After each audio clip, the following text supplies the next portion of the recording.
Olá, inscreva-se no nosso novo podcast pelos links abaixo. Também siga este canal, quero alcançar 1 bilhão de inscritos.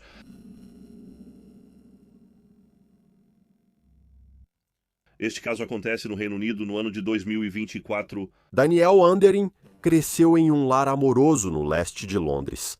Seus pais o descreveram como um filho incrível, cujo sorriso iluminava toda a casa, o tipo de filho e irmão que qualquer família teria orgulho de ter. Daniel, como irmão mais velho, sempre ajudava os irmãos no dever de casa e era considerado um aluno talentoso pelos professores. Ele sempre tirava as melhores notas e tinha paixão por ciências e música fora da sala de aula. Daniel era um torcedor entusiasmado de futebol que amava o Clube Arsenal. Seu quarto era cheio de lembranças e ele raramente perdia um jogo. No começo de 2024, Daniel prosperava. Aprendia piano, outro hobby que amava, e se voluntariava em mutirões de limpeza com sua igreja. A manhã do dia 30 de abril de 2024 começou como qualquer outro dia para Daniel. Ele acordou, se arrumou para a escola, se despediu da mãe e saiu. Ninguém na família de Daniel imaginava que aquela manhã comum seria a sua última. Daniel colocou os fones de ouvido e começou a caminhar para a escola em Hainaut, Londres. Enquanto isso, na região, passageiros iam ao metrô e pais preparavam filhos para a escola. Mas por volta das 6h45 da manhã, essa manhã tranquila, de repente, se transformou em um caos total. Moradores da região ouviram o barulho de um motor acelerando alto, seguido pelos sons de metal se chocando. Uma van Ford Transit cinza saiu bruscamente da estrada, arrebentando a cerca de um jardim e invadindo a propriedade de alguém. No caminho da van estava um homem de 33 anos chamado Donato, que estava indo a pé para o trabalho. Donato foi atingido violentamente pela van e lançado para o jardim da frente pela força do impacto. Os vizinhos inicialmente pensaram que se tratava de um trágico acidente. Alguns correram até os destroços para ajudar possíveis feridos, mas logo perceberam que algo pior ocorria. Cambaleando para fora do veículo, saiu o motorista, um homem vestindo um moletom amarelo, ensanguentado pelo acidente. Quando os transeuntes preocupados se aproximaram dele, o homem perguntou atordoado: "Onde estou?" Enquanto a mulher começava a responder, de repente, ele levou a mão à cintura e puxou uma espada samurai de 60 centímetros de comprimento que ele havia escondido nas calças. Sem hesitar, esse homem avançou contra Donato, que ainda estava caído, ferido pela colisão. O agressor desceu a lâmina curva no pescoço de Donato, enquanto gritava que iria matá-lo. Donato olhou para cima, apavorado, tentando desesperadamente se arrastar para longe, mas a espada cortou profundamente seu pescoço. O sangue começou a jorrar do ferimento, enquanto ele gritava de agonia. Esse foi o início de uma onda brutal de assassinatos. Gritos de pânico ecoaram enquanto moradores fugiam em busca de segurança. Apesar do ferimento grave, Donato conseguiu se levantar e fugir com uma das mãos, pressionando firmemente o ferimento. Para estancar o sangramento, ele soube depois, pelos médicos, que escapou da morte por milímetros. Se não tivesse agido rapidamente, Donato poderia ter sangrado até a morte em menos de 1 minuto. Enquanto Donato fugia do agressor, ouviu o homem gritando furioso atrás dele. Donato depois lembrou que pensou que era para ele estar morto. Eventualmente, ele conseguiu correr mais rápido que o agressor, mas então o agressor voltou sua fúria para o resto da rua. Moradores assustados, acordados por gritos, ligaram freneticamente para o 999 relatando que um homem atacava pessoas no bairro. O agressor percorreu a rua, gritando obscenidades e, em um momento de forma bizarra, gritou: "Tem alguém aqui que acredita em Deus?" Segurando a espada ensanguentada, ele pulou cercas e correu pelos jardins procurando por mais vítimas, e encontrou uma por volta das 7 da manhã, apenas alguns minutos após o primeiro ataque. Daniel, de 14 anos, estava andando pela sua rua em direção à estação de metrô. Daniel estava totalmente alheio ao fato de que estava indo diretamente ao encontro do agressor enfurecido. Como mencionei antes, ele estava com os fones de ouvido e não conseguia ouvir nada. Vizinhos que avistaram o agressor armado tentaram desesperadamente avisar Daniel, gritando e acenando de longe. Daniel, no entanto, não percebeu as tentativas frenéticas deles de alertá-lo. Momentos depois, o agressor enlouquecido viu o inocente Daniel. Percebendo uma presa fácil, o agressor se aproximou rápida e silenciosamente e, sem aviso, avançou por trás. Antes que Daniel pudesse reagir, o agressor brandiu a espada ferozmente, cortando profundamente a parte de trás do pescoço de Daniel.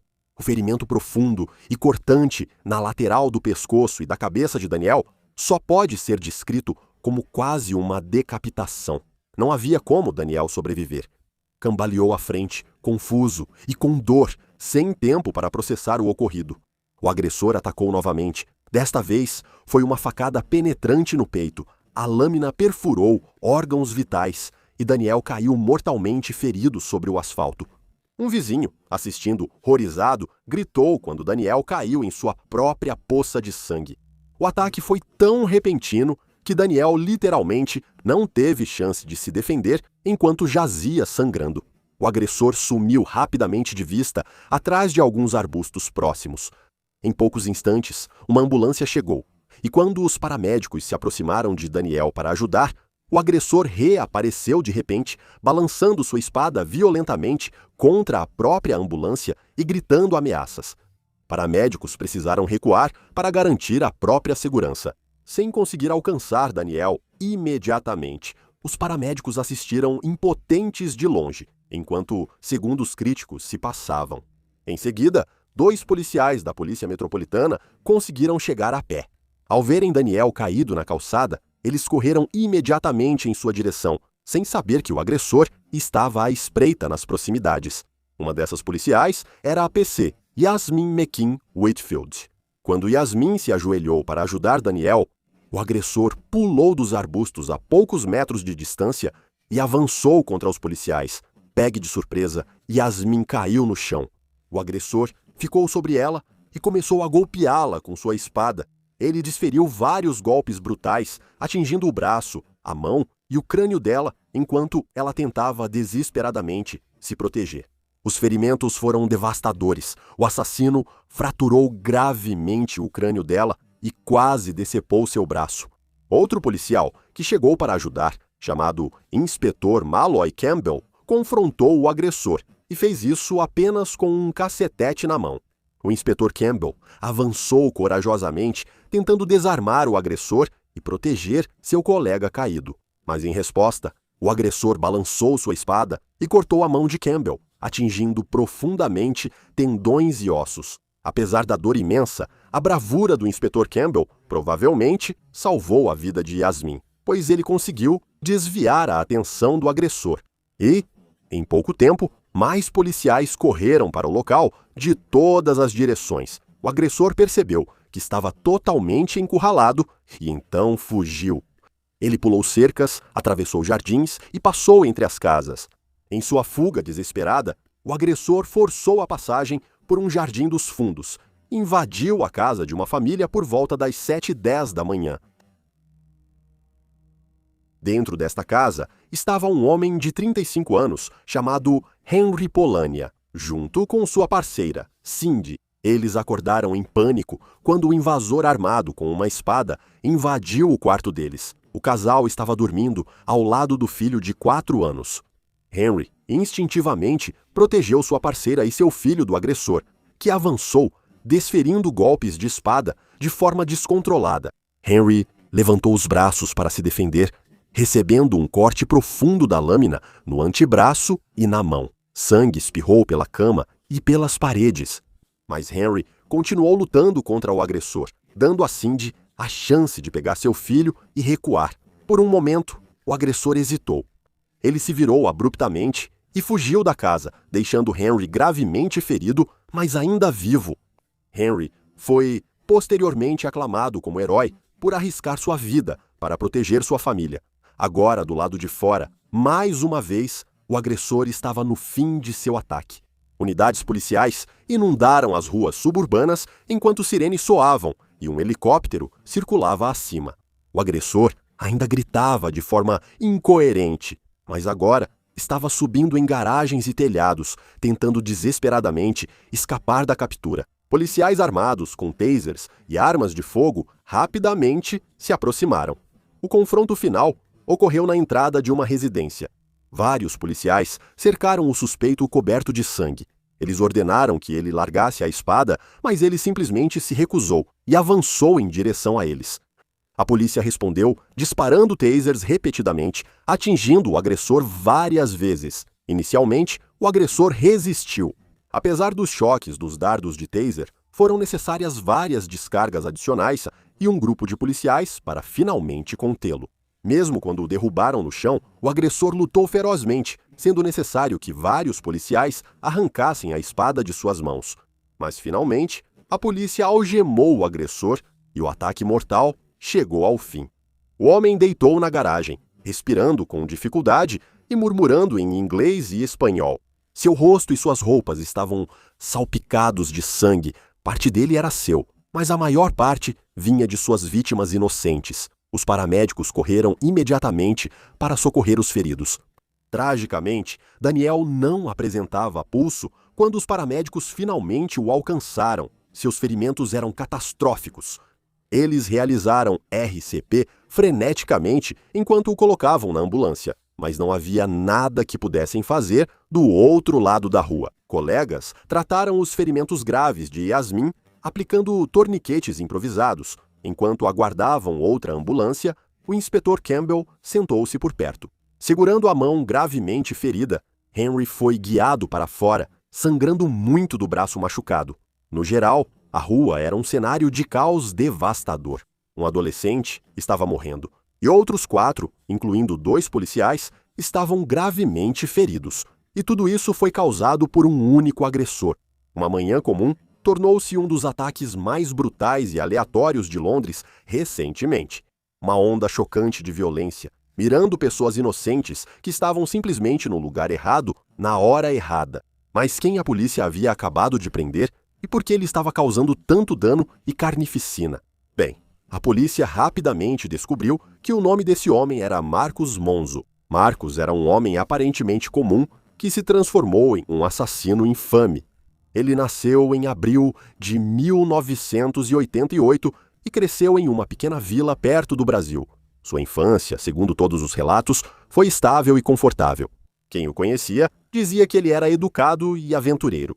No final da adolescência, ele morou brevemente nos Estados Unidos, mas foi em 2013 que Marcus buscou novas oportunidades e se mudou para Londres, Inglaterra. Marcus, inicialmente, se adaptou bem à vida em Londres. Ele trabalhou em um pub e alugou um quarto no leste de Londres, e rapidamente ficou à vontade em seu novo ambiente. Ele entrou para uma academia de jiu-jitsu e os amigos diziam que ele era amigável, bem-humorado e tranquilo. Ele gostava de sair à noite, socializar e não tinha antecedentes criminais. No entanto, Marcus estava desenvolvendo silenciosamente uma dependência de maconha, uma dependência que acabou dominando sua vida ao longo de vários anos. Com o passar dos anos, seu hábito casual aumentou drasticamente até se tornar um vício diário, custando a ele cerca de 100 libras por dia. Ele fumava maconha skunk, potente do amanhecer até a noite, e ficou paranoico e ansioso.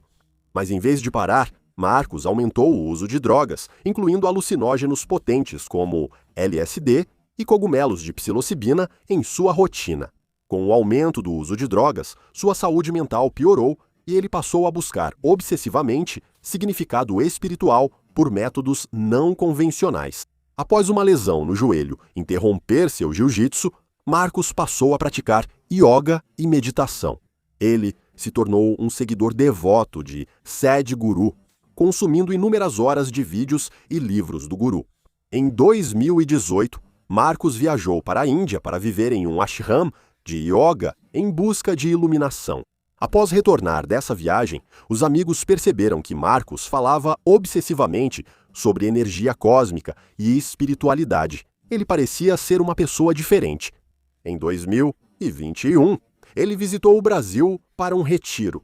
Foi aqui que ele consumiu grandes quantidades de ayahuasca, que é uma bebida psicodélica poderosa. Depois disso, ele se afastou da família, raramente ligando para a mãe e o irmão que estavam nos Estados Unidos. Quando falava com eles, suas conversas eram cada vez mais estranhas e distantes. Marcos falava sobre sociedades secretas e insistia que havia descoberto a imortalidade através da meditação e de práticas alimentares extremas. Ele tentou o bretarianismo, uma crença de que alguém poderia sobreviver apenas com ar e luz do sol. Marcos também desenvolveu rotinas bizarras, incluindo beber sua própria urina diariamente, alegando que isso purificava sua alma. Suas crenças se tornaram cada vez mais paranoicas e conspiratórias. Ele afirmava que a Terra era plana e governada por humanoides reptilianos. Com o Papa como líder deles, ele expressava abertamente admiração por Adolf Hitler e ficou obcecado por pessoas como Andrew Tate. Essas opiniões afastaram ainda mais Marcos de seus amigos, que ficaram cada vez mais desconfortáveis perto dele. Na internet, Marcos se aprofundou em fóruns de conspiração e grupos extremistas. Ele, frequentemente, publicava conteúdos radicais e alarmantes. Enquanto isso, o fascínio de Marcos por armas também se intensificou. Ele já havia colecionado armas de artes marciais durante seus tempos de jiu-jitsu. Agora, ele passou a comprar espadas reais, prontas para a batalha, pela internet. Encomendou espadas katana japonesas, tamanho completo. Ele orgulhosamente se filmava manuseando essas armas letais. Em um vídeo perturbador, Marcos desembainhou uma katana, sussurrando de forma ameaçadora que em breve faria algo especial com ela. Essa filmagem arrepiante, mais tarde, surgiu como uma prova clara de suas intenções sombrias.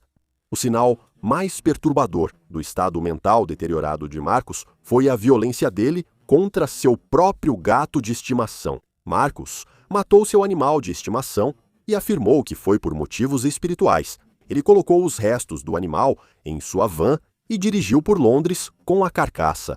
Essa crueldade perturbadora ilustrava o quão perigosamente desequilibrado Marcos havia se tornado. Apesar desse ato e de outros sinais claros de alerta, Marcos continuou despercebido pelas autoridades. Ele nunca procurou ou recebeu tratamento profissional de saúde mental por essas ações.